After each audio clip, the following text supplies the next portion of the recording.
Welcome to News Video Clip. There's a big story going on in Gary, Indiana. A few weeks ago, they had a huge storm with winds up to 100 miles an hour that just wiped out the town. And they've been without power for 2 weeks. Here is the route, and they have some great coverage on this story. It is wild. People in Gary, Indiana have been without power since August 11th. The National Weather Service informed us that Gary faced the strongest winds, which reached 99 miles per hour, equivalent to a Category 2 hurricane. All the power is out, as far as I know, all across Gary, Indiana. They're losing food. Homes are getting warmer.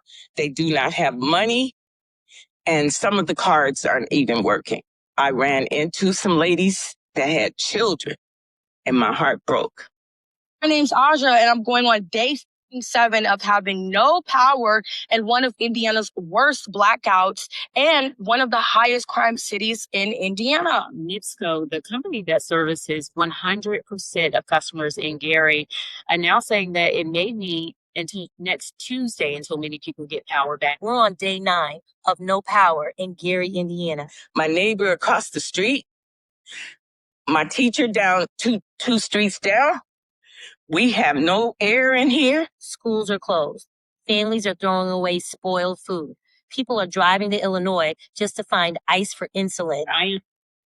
Okay, so this is insane that this is happening in 2026. The schools are closed, the food is going bad, people are throwing it out. People have to go to Illinois to get ice just to keep their insulin cold. And where is the federal government? Where is Trump?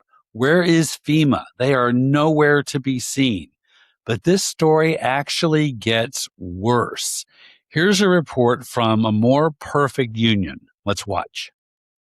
No electricity. I paid $2,500 for power. I'm still out of power 2 weeks later. NIPSCO full of shit. They ain't did nothing for us. I'm in Gary, Indiana, a majority black city where tens of thousands of people have been without power for 2 weeks following severe storms. And I have never seen a storm so devastating in my entire life.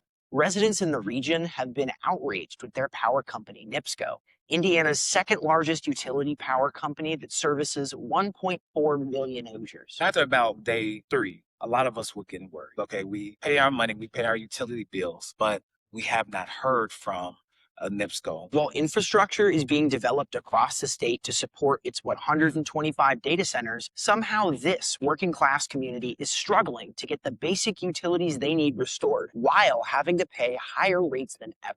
We probably saw like an increase of, I want to say like between 30 and 50% increase in our utility bills. 2 years ago, Blackstone, a private equity firm, bought a nearly 20% equity stake in NIPSCO, and rates have skyrocketed since. My first NIPSCO bill was $450. My last NIPSCO bill was $2,500. NIPSCO is almost like the price of our rent. They're being very greedy, and our prices are very high, and we're not getting much service. Why haven't we been made a priority to get our power back? Personally, I think data centers have been made the priority. Gary is a working class city where the average income is less than $40,000, and it's located in the middle of Data Center Alley. NIPSCO's parent company, NiSource, is creating a data center-only utility and throwing resources there. Meanwhile, the residents of Gary have been suffering. In terms of rural areas that have a large black population, a large brown population, and making sure that they have power is not exactly high on the list of priorities. A community that lacks resources, that is a food desert at times, that lacks in the educational system, that lacks resources from government. Why isn't this getting the attention that it truly needs? Okay, so this is what happens when you allow private corporations to take over government functions like public utilities. What happens is people get screwed. It's all about profits. These corporations, they're going to set up a separate utility to help feed 125 data centers while the town of Gary, Indiana goes without power for 2 weeks.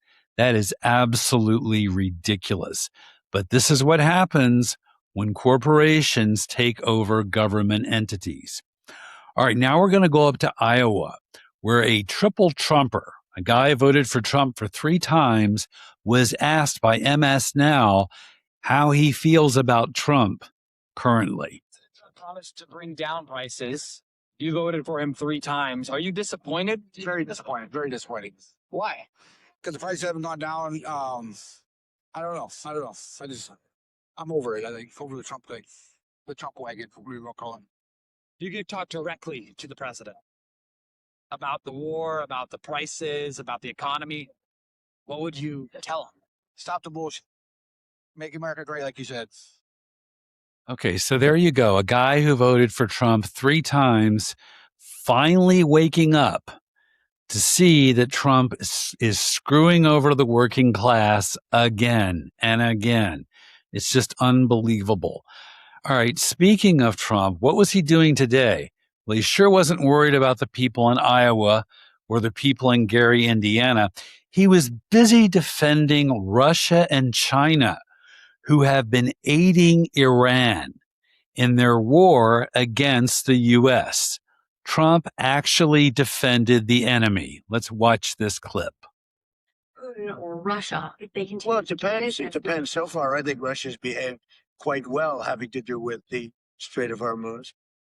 And you have to understand, for everything they do, we do also. You know, somebody was saying about China, what about China? We hear they're spying. We spy on them too. That's the way it goes. Why not sanctions? So there you go, Trump defending Russia and China while those 2 countries aid Iran in killing U.S. servicemen and women. That's what you voted for, MAGA. That's what you got. That's not America first. That's Russia and China first. Okay, now finally, the Trump administration's Department of Education, they accidentally uploaded a video that compared Trump to Adolf Hitler, and they quickly took it down. But fortunately, Jennifer Welch at I've Had It has a copy of the video. Let's watch. Trump's own Department of Education compares him to Adolf Hitler. Pop up this post. The official U.S. Department of Education account posted, then deleted a video positively comparing Trump to Hitler. Captioned, "No one does it like us," with a tiger emoji. The video opens with a scene from The Darkest Hour wherein Winston Churchill refers to Hitler as a tiger. Let's play a little bit of the clip. Cannot reason with a tiger when your head is in its mouth. They posted that. They posted that video. This regime is completely unhinged. The wheels are falling off, and we as the electorate need to focus on who the enemy is and quit bickering with one another. Well, this is just spot on. I mean, the Trump administration, they're not even hiding it now. They completely support fascism. Trump is sitting there defending Russia and China. Gary, Indiana is going without power for 2 weeks. Are you kidding me? This is what you voted for, MAGA. This is it. All right, we have links below this video to back up all of our stories, unlike the right-wing podcasters. I'm talking about paid influencers who lie for a living, like Joe Rogan, Tim Pool, Benny Johnson, Riley Gaines, Kristen Hawkins. They never back up their claims. They never put any links below their videos to back up their lies. That's because they're literally paid to lie. 6 figures, 7 figures, or more. We back up our stories. They don't. All right, I want to thank everybody who subscribed to this podcast. If this is your first time watching, please like and subscribe, or you can hate and subscribe, or you can hate me and subscribe. And we'll be back later with more stories.